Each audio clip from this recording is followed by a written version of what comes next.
मैं online gaming पर अब विश्वास नहीं करता, स्पेशली वो वाली जो चैटिंग फीचर के साथ आती है। अमंग अस गेम को 2020 क्वारंटाइन के टाइम बहुत ही लोकप्रियता मिली। मेरा ऑफिस बंद था, घर पे बैठे बैठे बोर हो रहा था, तो सबकी तरह मैंने भी ये मल्टीप्लेयर सोशल डिडक्शन गेम खेलनी शुरू की। आप सबको पहले से ही पता है कि ये गेम कैसी खेली जाती है, तो मुझे बताने की जरूरत नहीं है। इस गेम से अच्छा टाइम पास हो जाता था। मैं अपार्टमेंट में अकेला रहता था, तो मुझे वैसे भी कोई डिस्टर्ब करने वाला नहीं था। पहले गेम मैं अपने मोबाइल फोन पर खेलता था, फिर मैंने इसे अपने पीसी में भी इंस्टॉल कर दिया। मेरा रोज का रूटीन था, बेड से उठो, ब्रेकफास्ट करो और कंप्यूटर के सामने बैठ जाओ जब तक आंखें दर्द होनी शुरू ना हो। जो लोग इस गेम को जानते हैं उन्हें अमंग अस के गुमनाम चैट बॉक्स के फीचर के बारे में पता है। एक दिन मैं अपने बेडरूम में बैठा अमंग अस खेल रहा था। बाहर तेज तूफान और बारिश हो रही थी। गेम अच्छी चल रही थी। इम्पोस्टर बनते हुए मैंने 7 में से 4 टीम मेंबर्स को मार दिया था। गेम को जीतने के लिए मैं बस एक टीम मेंबर को मारने से दूर था कि अचानक चैट बॉक्स में एक नोटिफिकेशन आई। मैंने चैट बॉक्स खोला और देखा कि एक अनजान प्लेयर ने मुझे यूट्यूब लिंक भेजा। मैं डिस्ट्रैक्ट नहीं होना चाहता था, पर वो प्लेयर मैसेजेस भेजे ही जा रहा था। मुझे नहीं पता था कि वो लड़का था या लड़की, पर उसका आईडी 007 केन था। इसके आईडी को देखकर इसे लड़का ही मान लेते हैं। अब 007 केन ने ना ही सिर्फ यूट्यूब लिंक भेजा, पर चैनल को सब्सक्राइब करने को भी कहा। मैं गेम में इतना खोया हुआ था कि मैंने अब तक उस मैसेज को इग्नोर किया था। ये लड़का गेम की शुरुआत से ही लिंक भेजे जा रहा था और वो सबको इसे सब्सक्राइब करने को कह रहा था। वो बहुत ही इरिटेटिंग था। मैंने वापस टेक्स्ट किया, बस कर यार, चुपचाप गेम खेल ले।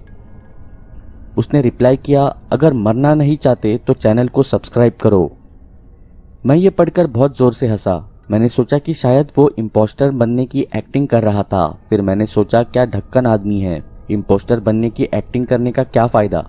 मेरे दिमाग में एक तरकीब आई। मैंने सोचा कि उसे चैट बॉक्स में मारने की धमकियां देने देता हूँ और बाकी प्लेयर्स को कहा 007 केन इम्पोस्टर है और हमें उसे बाहर फेंकना चाहिए।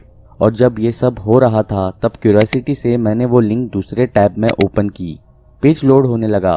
तब तक गेम वैसे ही चला जैसे मैंने सोचा था और तीसरे प्लेयर ने भी 007 को वोट आउट कर दिया और मैं गेम जीत गया। मैंने अपने कोल्ड ड्रिंक का एक सिप पिया और उस पेज पर गया जहां मैंने वो लिंक खोला था। जैसे ही मेरे सामने वो पेज खुला, मैं बहुत डिस्टर्ब हो गया। उस चैनल में टॉर्चर वीडियोस थे और वीडियोस जहां पर जानवरों को मारा जा रहा था, पोस्टमार्टम वीडियोस और ऐसी ही बहुत सी और घटिया वीडियोस। मैं बहुत गुस्से में आ गया और अपने मन में उस लड़के को कहा, साला कमीना।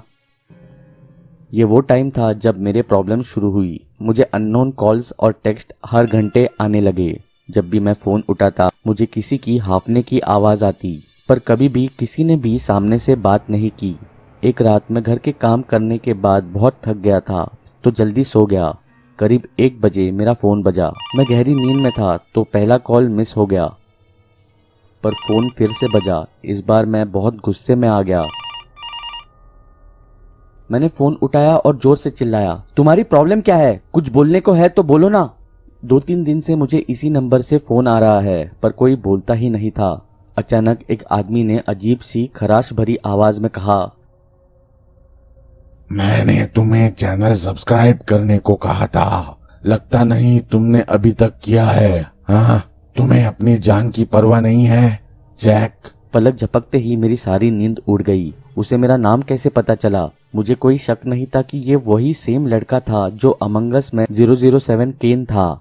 मेरे गले के पीछे के बालों के रोंगटे खड़े हो गए। मेरे माथे पर पसीना आने लगा। मैंने डरी सी आवाज में पूछा, तुम्हें मेरा नाम कैसे पता है?